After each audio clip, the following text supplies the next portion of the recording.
নমস্কাৰ সকলোকে স্বাগতম জনাইছো চেনেলটোৰ আৰু এটা নতুন ভিডিঅ'লৈ। আজিৰ এই ভিডিঅ'টিত আমি 50টা অতি গুৰুত্বপূৰ্ণ সাধাৰণ জ্ঞান প্ৰশ্ন উত্তৰৰ প্ৰেক্টিছ সেট 15 ডিসকাস কৰিম। 50টা কোৱেশ্চন দিয়া হৈছে ভিডিঅ'টোত। ইয়াৰে আগৰ পাৰ্ট কেইটা যদি আপোনালোকে চোৱা নাই তেনেহ'লে ডেসক্ৰিপচনত লিংকটো দিয়া আছে, তাতে ক্লিক কৰি আপোনালোকে চাব পাৰে। আপোনালোকে যদি এতিয়াও টেলিগ্ৰাম চেনেলটোত জইন হৈ লোৱা নাই তেনেহ'লে এই কিউআৰটো স্কেন কৰি জইন হ'ব পাৰে, নাইবা এই লিংকটো ডেসক্ৰিপচন বক্সতো দিয়া আছে। গতিকে পলম নকৰি আজিৰ ভিডিঅ'টো আমি আৰম্ভ কৰোঁ। আজিৰ প্ৰথম প্ৰশ্নটো হৈছে who is called the father of Sattriya dance? Sattriya নৃত্যৰ পিতৃ বুলি কাক গণ্য কৰা হয়? শুদ্ধ উত্তৰ হ'ব অপশ্যন চি, শংকৰ দেৱ, অৰ্থাৎ সত্ৰীয়া নৃত্যৰ পিতৃ বুলি শংকৰদেৱ কোৱা হয়। Question number 2. Guwahati High Court was established in which year? Guwahati উচ্চ ন্যায়ালয় কোন বছৰত স্থাপিত হৈছিলে? শুদ্ধ উত্তৰটো হ'ব অপশ্যন এ, 1948।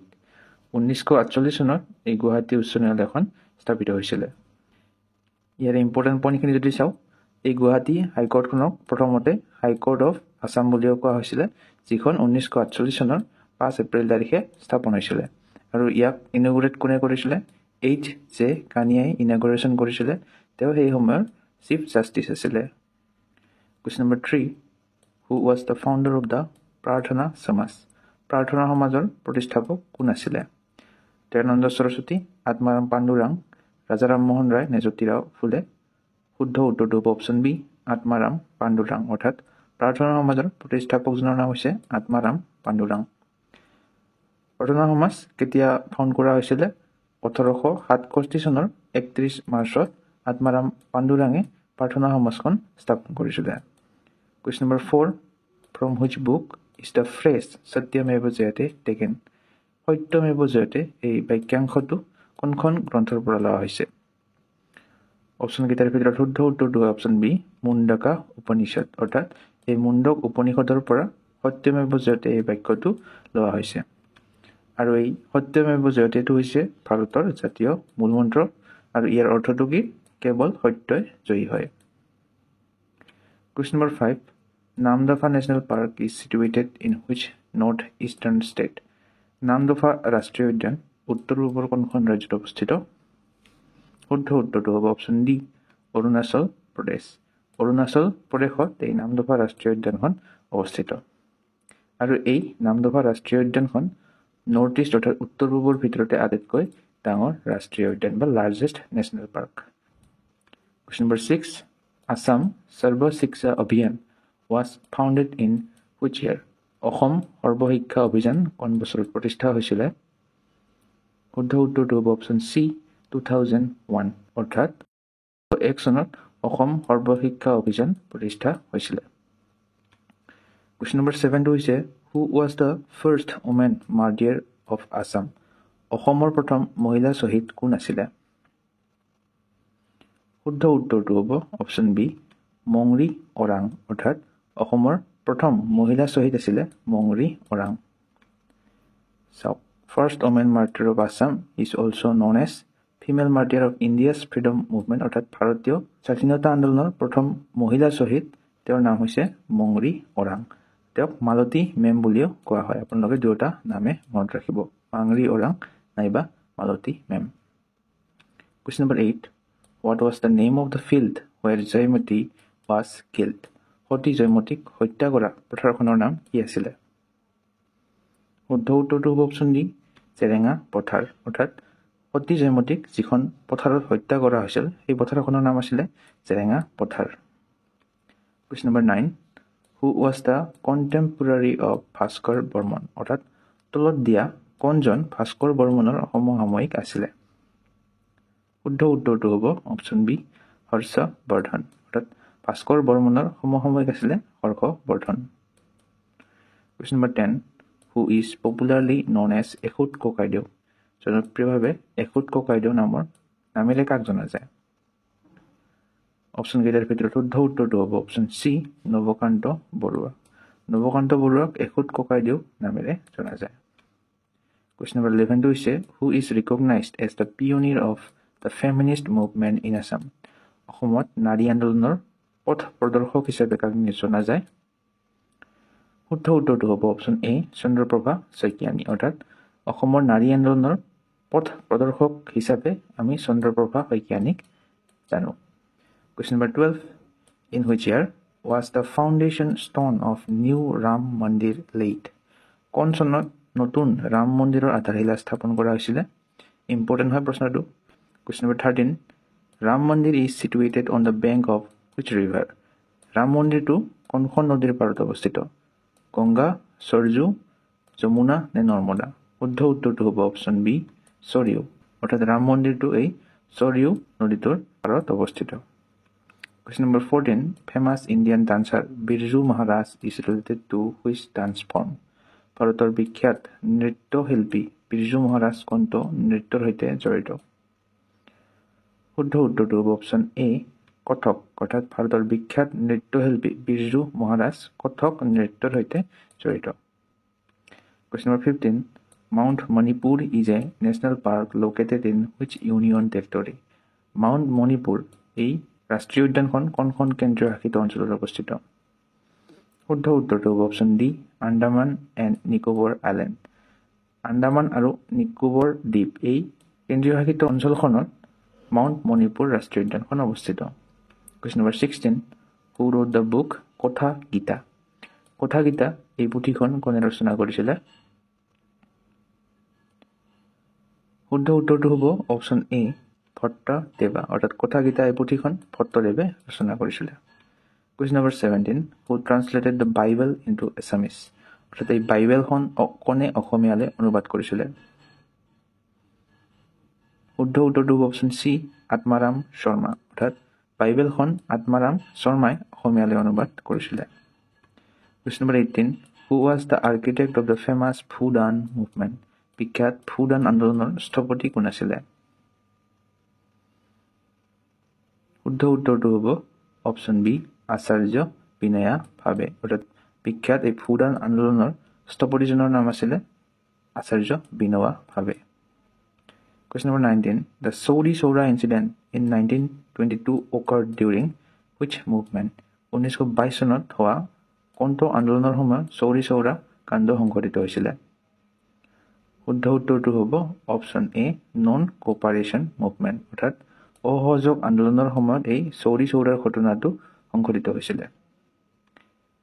চাওক, the Chauri Chaura incident which took place in February 4, 1922 4 ফেব্ৰুৱাৰী 1922 চনত সংঘটিত হৈছিলে। চৌৰি চৌৰাৰ ঘটনাটো মহাত্মা গান্ধীয়ে আৰম্ভ কৰা অসহযোগ আন্দোলনৰ সময়ত সংঘটিত হৈছিলে।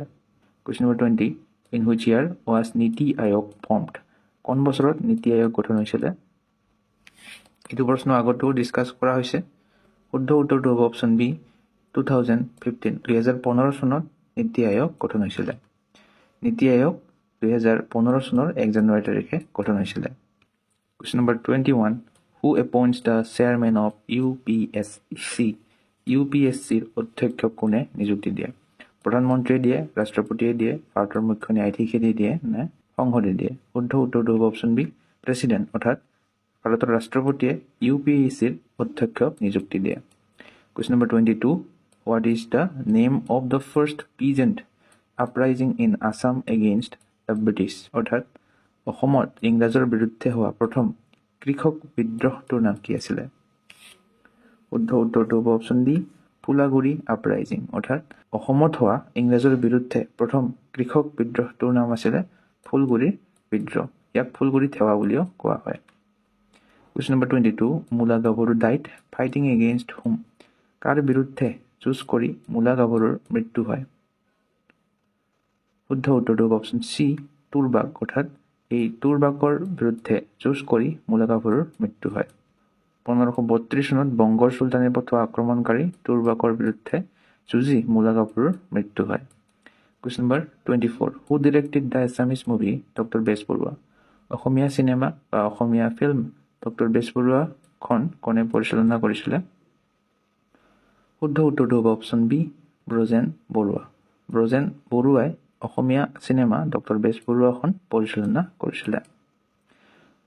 আৰু এই ডক্টৰ বেজবৰুৱা চিনেমাখন কোন চনত মুক্তি লাভ কৰিছিলে চনটো হ'ব 1969 চনত 1969 আৰু পৰিচালনা কৰিছিলে ব্ৰজেন বৰুৱাই Question number 25 In which year was Doordarshan Kendra in Guwahati established Guwahati দূৰদৰ্শন কেন্দ্ৰ কোন বছৰত প্ৰতিষ্ঠা হৈছিলে শুদ্ধ উত্তৰটো হ'ব অপচন ডি 1985 1985 চনত গুৱাহাটীৰ দূৰদৰ্শন কেন্দ্ৰটো প্ৰতিষ্ঠা কৰা হৈছিলে So Doordarshan Kendra in Guwahati was established in March 24 1985 1985 চনৰ 24 মাৰ্চ তাৰিখে Question number 26 Project Tiger in India was started in which year ভাৰতত Project Tiger কোন বছৰত আৰম্ভ হৈছিলে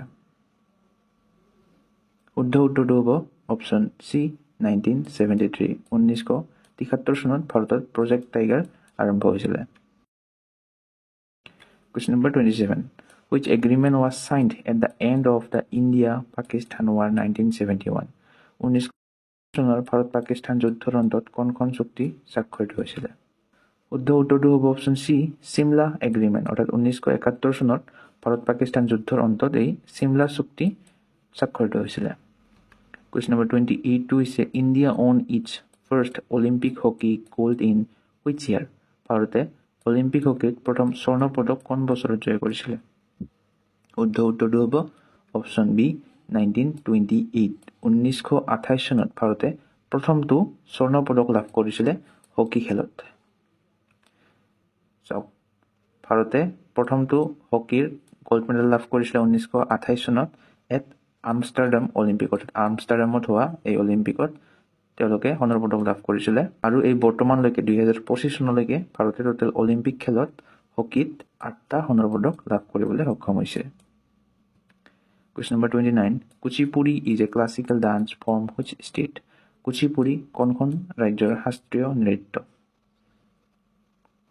অপচন কেইটাৰ ভিতৰত শুদ্ধ উত্তৰটো হ'ব অপচন বি অন্ধ্ৰ প্ৰদেশ অৰ্থাৎ এই কুচিপুড়ি শাস্ত্ৰীয় নৃত্যটো অন্ধ্ৰ প্ৰদেশৰ শাস্ত্ৰীয় নৃত্য হয় Question number 30 Who is the author of the book Arghavali Arghavali গ্ৰন্থখনৰ লিখক কোন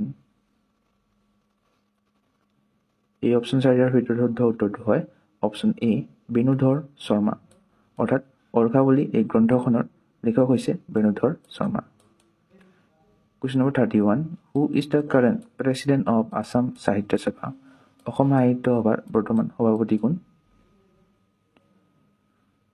শুদ্ধ উত্তৰ অপচন সি বসন্ত কুমাৰ গোস্বামী অৰ্থাৎ অসম সাহিত্য সভাৰ বৰ্তমান সভাপতি গৰাকীৰ নাম হৈছে বসন্ত Kumar Goswami Question number 32 Who was the first Assamese writer to receive Sahitya Academy Award সাহিত্য একাডেমি বঁটা লাভ কৰা প্ৰথম অসমীয়া সাহিত্যিক গৰাকী কোন শুদ্ধ উত্তৰটো হ'ব অপচন সি যতীন্দ্ৰনাথ দুৱৰা অৰ্থাৎ সাহিত্য একাডেমি বঁটা লাভ কৰা প্ৰথম অসমীয়া সাহিত্যিক গৰাকীৰ নাম হৈছে যতীন্দ্ৰনাথ দুৱৰা প্ৰথম অসমীয়া লেখক যি সাহিত্য একাডেমি লাভ কৰিছিলে তেওঁ হ'ল যতীন্দ্ৰনাথ দুৱৰা কেতিয়া লাভ কৰিছিলে 1955 চনত তেওঁ লাভ কৰিছিলে তেওঁৰ কবিতা পুথি বনফুলৰ বাবে Question number 33 Who is the author of the book Olokaloi Chithi Olokaloi Chithi এই গ্ৰন্থখনৰ লেখক কোন হালিৰাম ডেকা অৰুণ শৰ্মা অতুল চন্দ্ৰ হাজৰিকা নে নগেন শইকীয়া শুদ্ধ উত্তৰটো হ'ব অপচন এ হলিৰাম ডেকা Olokaloi Chithi এই গ্ৰন্থখনৰ লেখক হৈছে হলিৰাম ডেকা ইয়াৰে ইম্পৰ্টেন্ট পইণ্টখিনি যদি আমি চাওঁ জাষ্টিস হলিৰাম ডেকা কোন হয় তেওঁ ফাৰ্ষ্ট এছামিজ জাষ্টিস প্ৰথম অসমীয়া ন্যায়াধীশ গুৱাহাটী হাইকোৰ্টৰ আৰু এজন বিখ্যাত গল্প লেখক হয় তেওঁ আৰু তেওঁৰ ফেমাছ দুখন গল্প পুথি হৈছে Olokaloi Chithi আৰু এখন হৈছে যত কিঞ্চিত এই দুখনে আপোনালোকে মনত ৰাখিব Olokaloi Chithi আৰু যত কিঞ্চিত Question number 34 The logo of Assam Sahitya Sabha was designed by whom Assam সাহিত্য সভাৰ লোগোটো কোনে বনাইছিল শুদ্ধ উত্তৰটো হ'ব অপচন এ যুগল দাস অৰ্থাৎ অসম সাহিত্য সভাৰ এই লোগোটো যুগল দাসে বনাইছিলে বা ডিজাইন কৰিছিলে Question number 35 Who is the first martyr of Indian Rebellion of 1857 1857 চনৰ ভাৰতীয় বিদ্ৰোহৰ প্ৰথম শ্বহীদ কোন আছিল সকলোৱে জানো শুদ্ধ উত্তৰটো হ'ব অপচন ডি মংগল পাণ্ডে আছিল 1857 চনৰ ভাৰতীয় বিদ্ৰোহৰ প্ৰথম শ্বহীদ Question number 36 In which year was Asia's first oil refinery established এছিয়াৰ প্ৰথমটো তেল শোধনাগাৰ কোন বছৰত স্থাপন কৰা হৈছিলে? শুদ্ধ উত্তৰটো হ'ব অপশ্যন বি 1901 অৰ্থাৎ 1901 চনত এছিয়াৰ প্ৰথমটো তেল শোধনাগাৰ স্থাপন কৰা হৈছিলে। আৰু সেই তেল শোধনাগাৰটো কোনটো আছিলে? আমাৰ অসমৰ ডিগবৈ তেল শোধনাগাৰ, যাক অসমৰ প্ৰথম তেল শোধনাগাৰ বুলিও কোৱা হয় নাইবা এছিয়াৰ প্ৰথমটো তেল শোধনাগাৰ বুলিও কোৱা হয়। 1901 চনত স্থাপন হৈছিলে ডিগবৈত অৱস্থিত অসমৰ। Question number 31. Who built the Peacock Throne? ময়ূৰ সিংহাসনখন কোনে নিৰ্মাণ কৰিছিলে? আকবৰে, ঔৰংগজেবে, শ্বাহজাহান নে জাহাংগীৰে নিৰ্মাণ কৰিছিলে? শুদ্ধ উত্তৰটো হ'ব অপশ্যন চি শ্বাহজাহান। এই ময়ূৰ সিংহাসনখন শ্বাহজাহানে নিৰ্মাণ কৰিছিলে। Question number 38.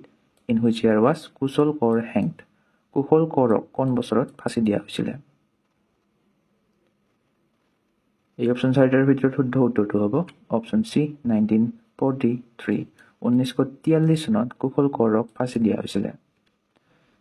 15 জুন 1943 চনত কুশল কোঁৱৰক ফাঁচি দিয়া হৈছিলে। আৰু সুধিব পাৰে যে কুশল কোঁৱৰক কোনখন জেইলত বা কোনখন কাৰাগাৰত ফাঁচি দিয়া হৈছিলে? উত্তৰটো হ'ব যোৰহাট জেল বা যোৰহাট কাৰাগাৰত ফাঁচি দিয়া হৈছিলে। Question number 39. What is the name of the daughter of King Bana? বান ৰজাৰ কন্যা গৰাকীৰ নাম কি আছিলে? শুদ্ধ উত্তৰটো হ'ব অপশ্যন বি উষা, অৰ্থাৎ বান ৰজাৰ কন্যাৰ নাম আছিলে Usha. Question number 40. What is the full form of LAN? LANৰ সম্পূৰ্ণ ৰূপটো কি? Local area network, large access network, linked area network নে লজিকেল এক্সেছ নোড? শুদ্ধ উত্তৰটো হ'ব option A local area network. LAN বা লেনৰ সম্পূৰ্ণ ৰূপটো হৈছে local area network. Question number 41. Who was the founder of the Maurya dynasty? Maurya বংশৰ প্ৰতিষ্ঠাপক কোন? শুদ্ধ উত্তৰ অপশ্যন চি চন্দ্ৰগুপ্ত মৌৰ্য, অৰ্থাৎ মৌৰ্য বংশৰ প্ৰতিষ্ঠাপক হৈছে Chandragupta Maurya. Question number 42. Who was the Greek traveler during the reign of Chandragupta? চন্দ্ৰগুপ্তৰ ৰাজত্বকালত ভ্ৰমণ কৰা গ্ৰীক ভ্ৰমণকাৰীজনৰ নাম কি আছিলে? শুদ্ধ উত্তৰটো হ'ব অপশ্যন ডি মেগাস্থেনিছ, অৰ্থাৎ চন্দ্ৰগুপ্তৰ ৰাজত্বকালত গ্ৰীক ভ্ৰমণকাৰী গৰাকীৰ নাম আছিলে Megasthenes. Question number 43. The first battle of Torain was held in which year? কোন বছৰত তৰাইনৰ প্ৰথম যুদ্ধ অনুষ্ঠিত হৈছিলে? শুদ্ধ উত্তৰটো হ'ব অপশ্যন চি 1191। 1191 চনত তৰাইনৰ প্ৰথম যুদ্ধ সংঘটিত হৈছিলে। Question number 44. Who gave the slogan Delhi Cholo? Delhi চলো এই শ্লোগানটো কাৰ? মহাত্মা গান্ধী, সুভাষ চন্দ্ৰ বোস, ভগত সিং, জৱাহৰলাল নেহৰু? শুদ্ধ উত্তৰটো হয় অপশ্যন বি সুভাষ চন্দ্ৰ বোস, অৰ্থাৎ দিল্লী চলো এই শ্লোগানটো সুভাষ চন্দ্ৰ বসুৱে দিছিলে। Question number 45. What is the meaning of the word সত্যাগ্ৰহ? সত্যাগ্ৰহ শব্দটোৰ অৰ্থ কি? ইজি হয় প্ৰশ্নটো। শুদ্ধ উত্তৰটো হ'ব option A truth and non violence. Satyagraha শব্দটোৰ অৰ্থ হৈছে সত্য আৰু অহিংসা। Question number 46. Which movement is also known as August movement? কোনটো আন্দোলনক আগষ্ট আন্দোলন বুলিও কোৱা হয়?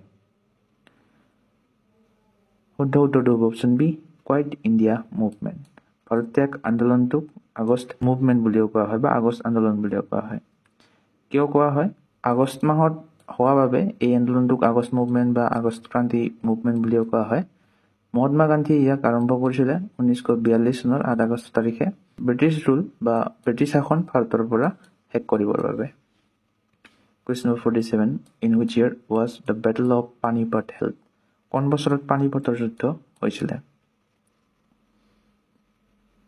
শুদ্ধ উত্তৰটো হ'ব অপশ্যন বি 1526, অৰ্থাৎ 1526 চনত পানিপথৰ যুদ্ধ হৈছিলে।